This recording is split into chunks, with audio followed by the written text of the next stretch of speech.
Hey friends, if you encounter the error Windows cannot find wt.exe, make sure that you have typed the name correctly, then please watch this video. So wt.exe is the file name for the Windows terminal, and before anything else, simply check if you have Windows terminal on your computer. Right click on the start button, select settings from the menu, go to the apps tab, select installed apps, type terminal here. Okay, if you find it here, then it's well and good. If not, then try an SFC scan first.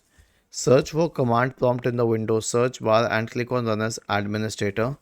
Type the command sfc /scan now and hit enter to invoke the SFC scan. The last solution is to update Windows.